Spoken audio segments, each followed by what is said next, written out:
નમસ્કાર ખેડૂત મિત્રો, સ્વાગત છે તમારું ખેડૂત પરિચય યુટ્યુબ ચેનલમાં। આજે તારીખ 8 એપ્રિલ 2024 આજની સવારની હવામાન અપડેટની અંદર માહિતી મેળવીએ તો ગુજરાતની અંદર ભર ઉનાળે કમોસમી વરસાદને લઈને આગામી સપ્તાહ દરમિયાન ગુજરાતની અંદર માવઠાનો કહેર જોવા મળશે। કયા જિલ્લાની અંદર વરસાદની સંભાવના છે, કયા વિસ્તારની અંદર ભારે વરસાદ થઈ શકે છે તેની સંપૂર્ણ માહિતી મેળવીશું।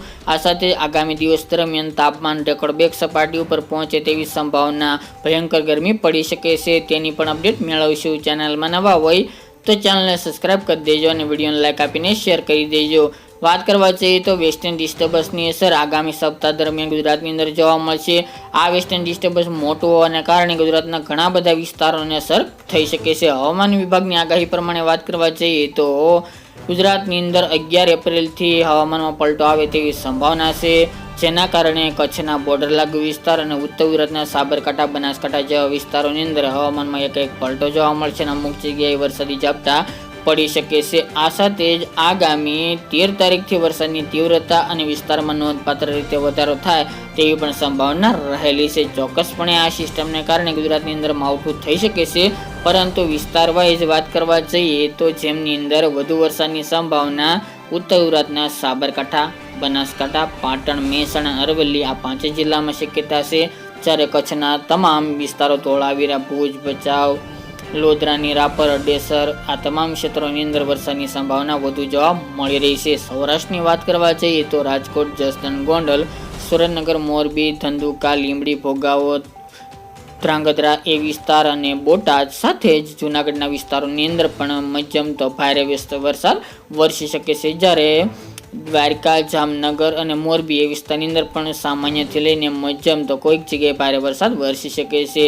જૂનાગઢ, અમરેલી, ભાવનગર અને ગીર સોમનાથની અંદર વરસાદની સંભાવના થોડી ઓછી જોવા મળી રહી છે, પરંતુ અમુક વિસ્તારની અંદર હળવો તો છે, અમુક જગ્યાએ મધ્યમ વરસાદ પડી શકે છે। મધ્યની વાત કરીએ તો આણંદ, નડિયાદ, બોરસદ, તારાપુર, વડોદરા, અમદાવાદ, ગાંધીનગર, ખેડા, કપડવંજ સહિતના ભાગોની અંદર પણ હળવાથી ભારે વરસાદ વરસે તેવી શક્યતા દેખાઈ રહી છે।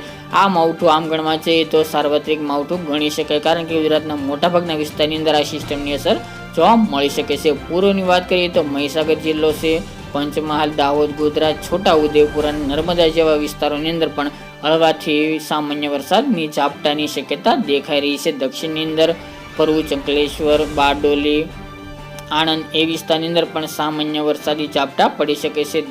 તેની સાથે વલસાડ, સુરત, તાપી, નવસારી જેવા વિસ્તારની અંદર પણ ઝાપટારૂપી વરસાદ નોંધાય તેવી સંભાવના છે। દક્ષિણ ગુજરાત અને પૂર્વ ગુજરાતની અંદર અને સૌરાષ્ટ્રના દરિયાકાંઠાના વિસ્તારની અંદર સામાન્ય વરસાદની શક્યતા દેખાઈ રહી છે। બાકી પશ્ચિમ સૌરાષ્ટ્ર, ઉત્તર ગુજરાત અને મધ્ય ગુજરાતની સાથે કચ્છમાં પણ મધ્યમથી ભારે વરસાદ નોંધાય તેવી સંભાવના દેખાઈ રહી છે। તો ભર ઉનાળે ગુજરાતના તાત માટે મુશ્કેલીના દિવસો ગણી શકાય। આ માવઠું મોટાભાગના વિસ્તારની અંદર જોવા મળી શકે છે। સાથે જ હવામાન વિભાગની આગાહી અનુસાર ભારતના અનેક રાજ્યોની અંદર આ માવઠાની અસર જોવા મળે તેવી શક્યતા છે। આ વેસ્ટર્ન ડિસ્ટર્બન્સ જેમ ઉપર જતું જશે તેમ વરસાદની તીવ્રતામાં ઘટાડો થાય તેવી શક્યતા છે, પરંતુ 13 અને 14 તારીખ દરમિયાન વરસાદનું જોર વધુ જોવા મળી શકે છે। ગુજરાતના મોટાભાગના વિસ્તારનો સમાવેશ જોવા મળી રહી છે આ 2 દિવસ દરમિયાન। આમ ગણીએ તો 11 થી લઈને 15-16 એપ્રિલ સુધી આ માવઠાની શક્યતા દેખાઈ રહી છે, જેમાં 13, 14 અને 15 એમ 3 દિવસ વધુ શક્યતા દેખાઈ રહી છે, જેની તમામ ખેડૂત ભાઈ નોંધ લેવી।